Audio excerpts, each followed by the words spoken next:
Over the last 12 months, you've been up and down the country, you've been in most of the counties of Ireland talking about the Spanish flu. Have you come across something in the last 12, 18 months that surprised you? It's a subject you know backwards, you know everything about.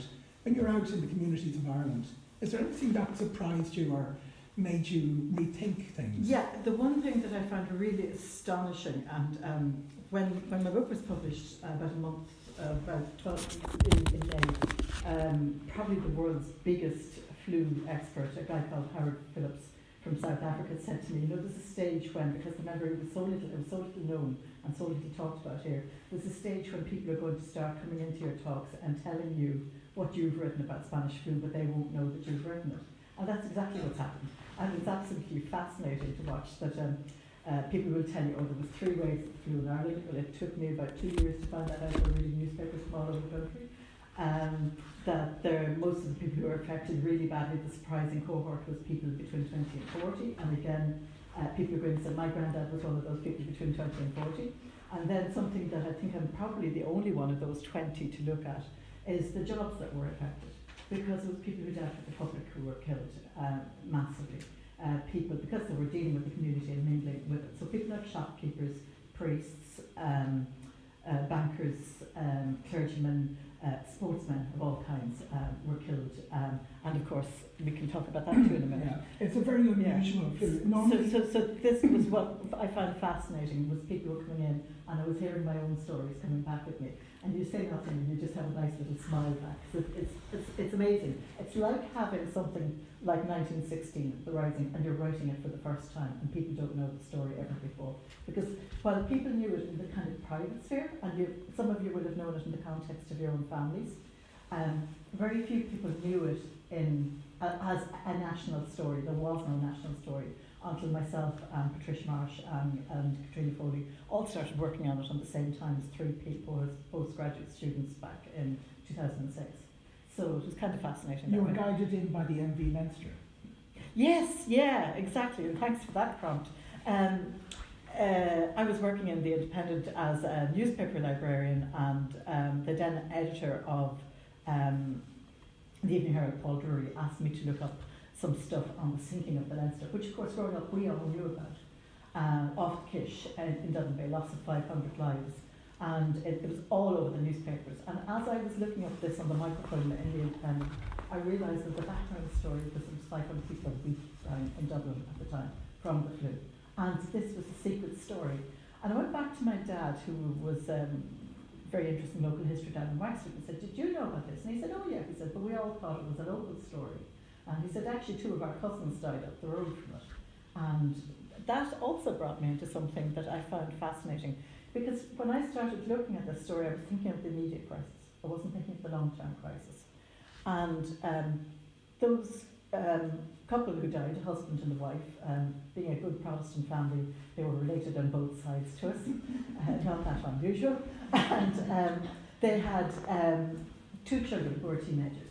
And those 2 teenagers, a brother and a sister, Elizabeth and George, never spent a day in our house again, or with each other. They were divided up and taken up to different parts of the family. She was taken by my aunts who had a little guest house, and they worked her so hard, she ran away with the circus.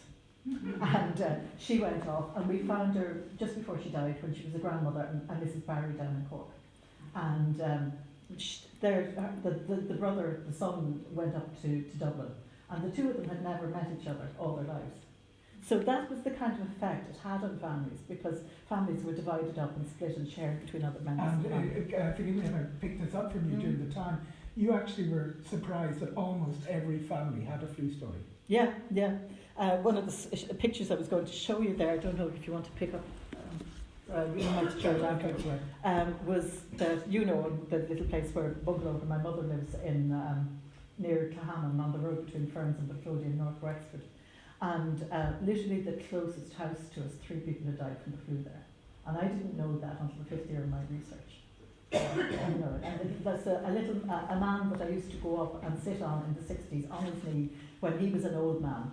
His brother and his mother and his sister had all died in the flu. And the Gogarty shop in Salvage, everybody's very familiar with it, is one of the most extraordinary stories of the flu. Yeah. The Gogarty's in Salvage. Again, shopkeepers very likely to get the flu. Gogarty in Salvage, father and son caught the flu and died.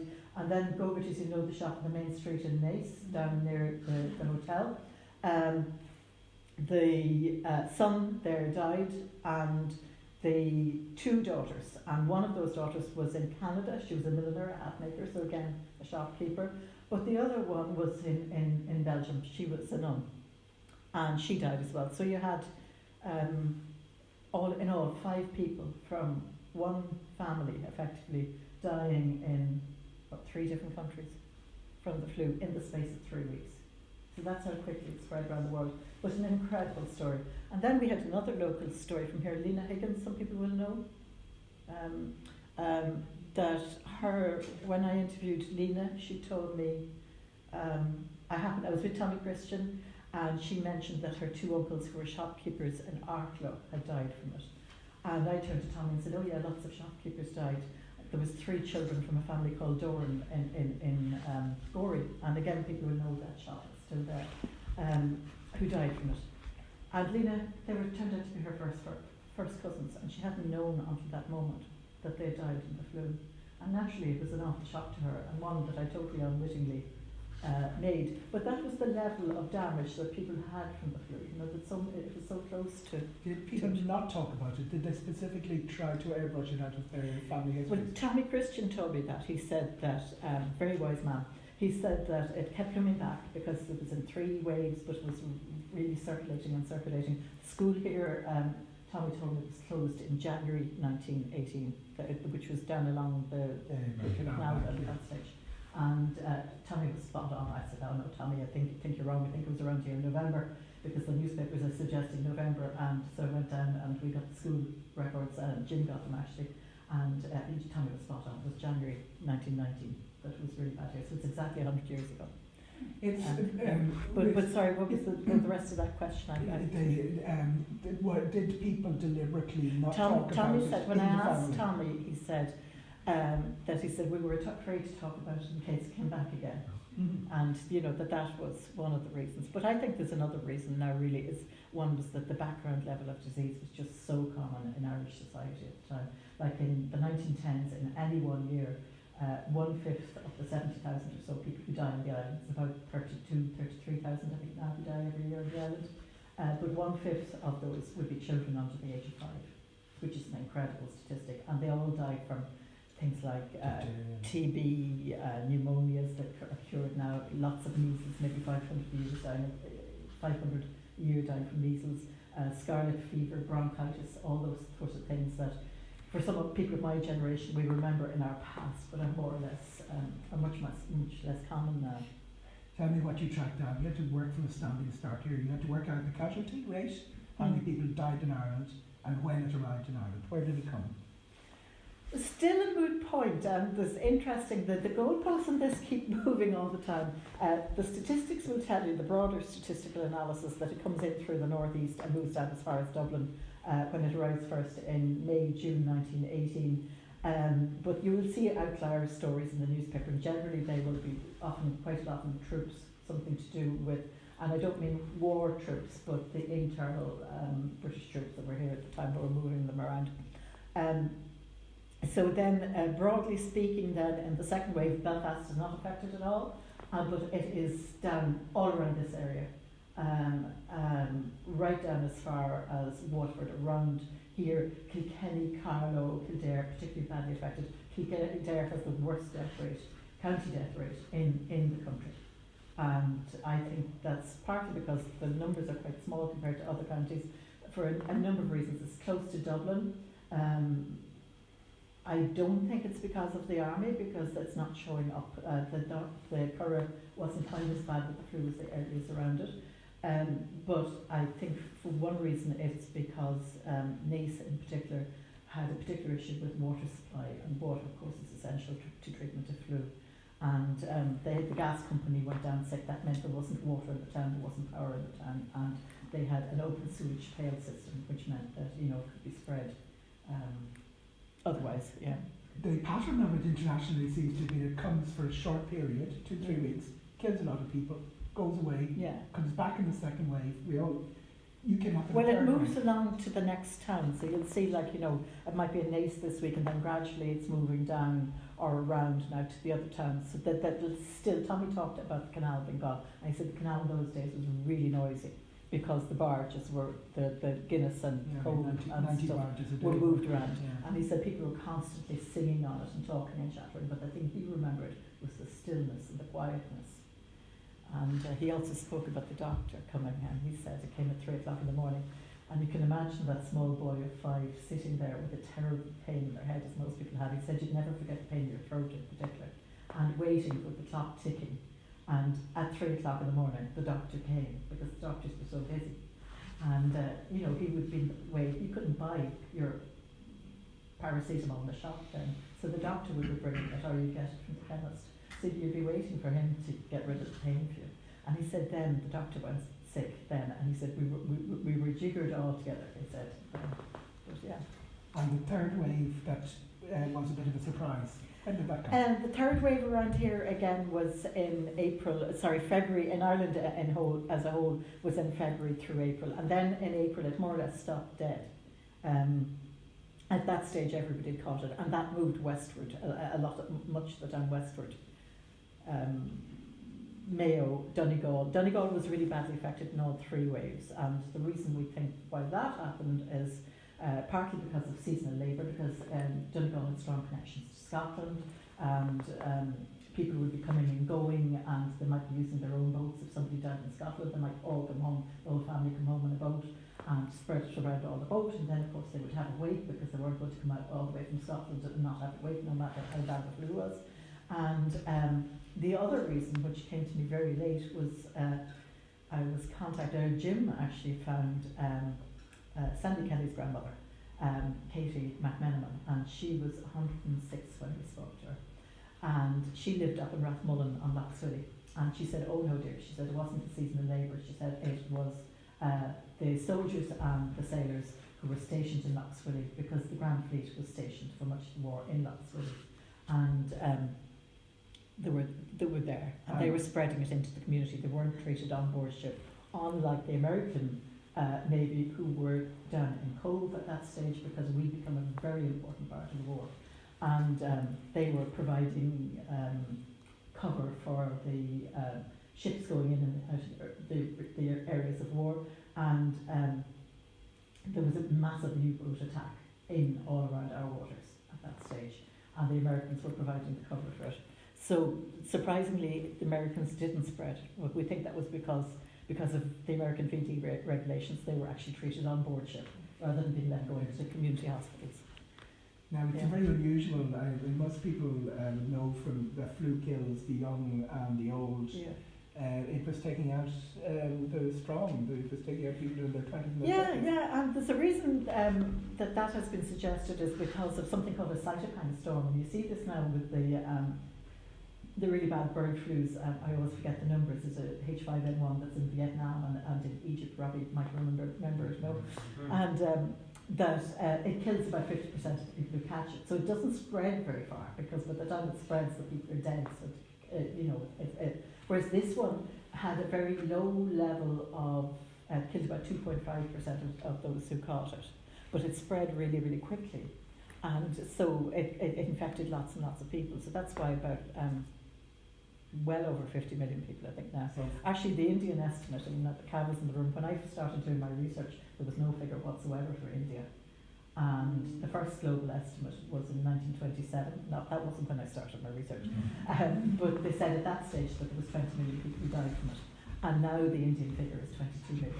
It's been creeping up gradually over the last few years. So that Indian figure alone is now equivalent to the first global estimate. Wow. So the global estimate is probably nearer to 70 million now. And the final figure for Ireland that you read?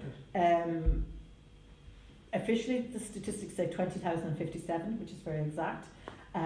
But I've put in about 3,000 extra pneumonia deaths over the normal rates of pneumonia. But I actually think there's an awful lot more. It's just people were dying so fast, and the local government board for Ireland said that in their annual reports, that people were dying so fast they couldn't register them. And quite a few people, like before the registration was available online, would come to me and say, look, I think Granny died from that disease, we go and look. And then you go and look and there's no registration. And quite often women in particular weren't registered. Or children, yeah. I mean, The numbers of children dying were shocking. And I think quite a lot of those are not registered. When you look at the civic registration, if you put in, there was one particular family I was looking at with the Moors. I don't know if I told you about those or not. It would be Stella Larkin's mother. Stella Larkin is James Larkin's granddaughter. But her family, particularly sad family, and very typical of Irish life at the time, they lived in 34 Marlborough Street. And when I looked it up at their civil registration and their deaths on that, there was 10 children. And Stella's mother, who went on to become the wife of Stella's father, I'm trying to think of his name, he became Mayor of Dublin. Is it Jim. not Jim, the other one, the other brother? I'll think of it in a minute. But she was the only one of the 10 who survived over the age of 5. And I think 3 of them died from flu. Some of them died from infant diarrhea, one during the lockout, and the others died from measles.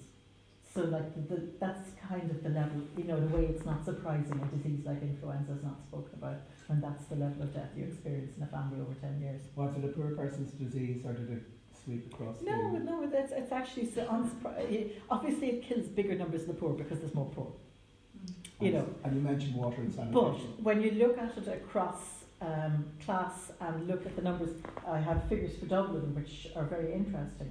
And you look within the classes, you see that the massive deaths are in the children of hawkers, casual workers, people who are dependent, who wouldn't have a regular weekly income, and you can understand that because they mightn't have constant food supplies and things like that. If daddy is sick with flu or mommy is sick with flu and they're both working. But when you look across the classes, there were 4 classes that the Registrar General would identify at the time. So you have the top class, which would be the senior bankers, senior members of the army and the landlord class and people like that.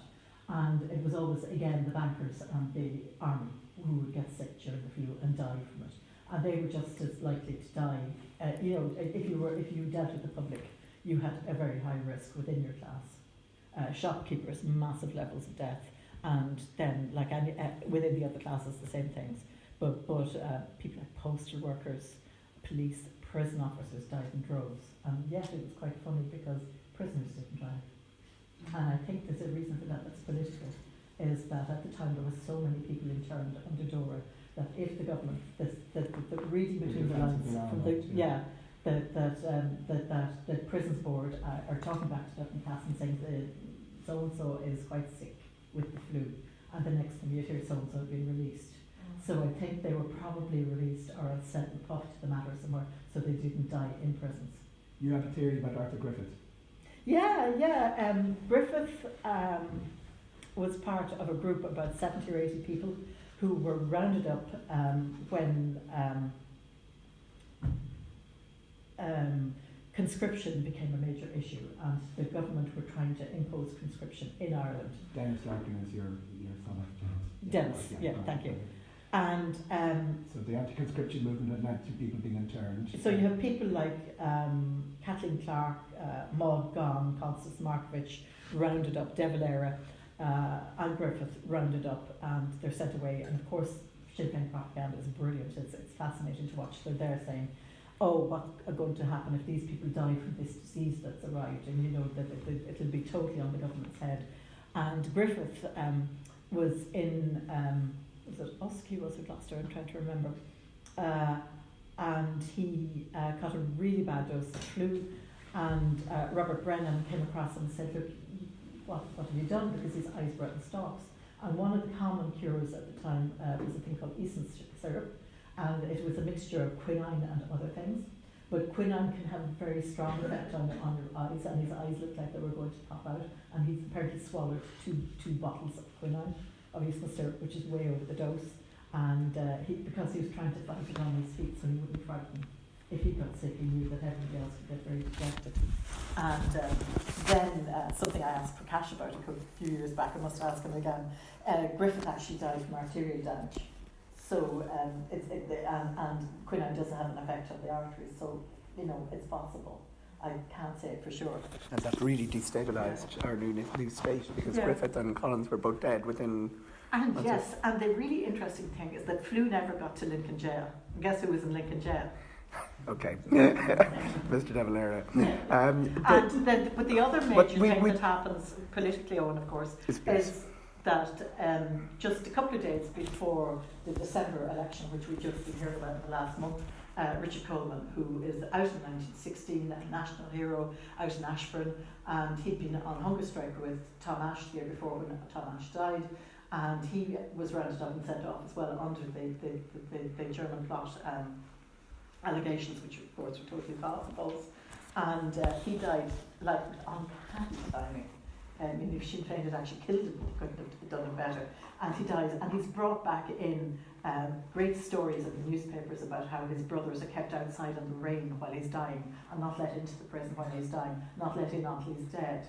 And then they bring his body home, they bring it in through Kingstown, through Dunleary, and into what's now Pearse Street Station, where there's 1,000 people waiting at the lovely station there, with including the what they call the 1916 widows, Mr. Pearse and others. And they bring him in next door, put him into the church, that beautiful Westland Road church, and leave him there like lying in state. And until the day after the general election. On the day of the general election itself, all the newspapers are full of the details of what's going to be the funeral the next day, about how the streets of Dublin are going to be lined and how, you know, this was a terrible thing that happened. And Frank Gallagher, who worked in propaganda for Sinn Féin at the time, said that, you know, this is a great thing. The first editor of the Irish Press. Yeah, and sad that he died, but it was a great thing for the cause, because the deeds for Doubtful were being rubbed out the night he died, and that they could, you know, absolutely use that. And then in the spring, in the 6th of March, Pearse McCann, who had been newly elected an MP in that election for Tipperary East, Tipperary farmer, very handsome fellow, lots of lovely letters in his correspondence in the National Library for ladies inquiring after while he's in prison. He got actually deeply worried about the flu, because he was used to being out and about and riding and cycling and stuff, and he was fretting about it and was asking constantly what kind of precautions were being taken. There was really none being taken, because there wasn't even prison doctors at that stage. So he got it, and several other people got it at that stage, and at that stage the government got really worried, and they actually had the man out very quietly out in the nursing home being treated when he died suddenly, and that looked like he had died in prison. And again, it was able to play in the hands, and there was a massive funeral for him through the streets of Dublin, down to Houston Station, with the members of the New Dáil following in line behind the cortege. And then again, a big funeral all the way down to Duhallow in County Tipperary, and I think it was 48 priests at the graveside and all sorts of orations and stuff. And again, the newspapers were able to really do this to promote how mean and nasty the government had been to nationalists. There you have it, the two men who died of the flu for Ireland. Yeah. Yes. I'm going to ask you, I'm going to throw it open to the floor, because this is a conversation for the community, it's not just our conversation up here. Did it change the way we treated health? Did it change the structures of how we tackled our health, not even the pandemics, but the general health service, how we looked after our children, how we looked after our poor, how do we looked after our... Just like today, the health services were in real crisis then, and because there was massive inflation, there was always inflation towards the end of wars, there was massive inflation at that stage, and the hospital budgets were totally shot. And places like the Adelaide, Robbie would know, were out doing street collections with those lovely nurses with their in the uniforms, the attractive ladies. The polka dots, yeah. And that's another story. That they were out collecting because the price of coal had been up, the price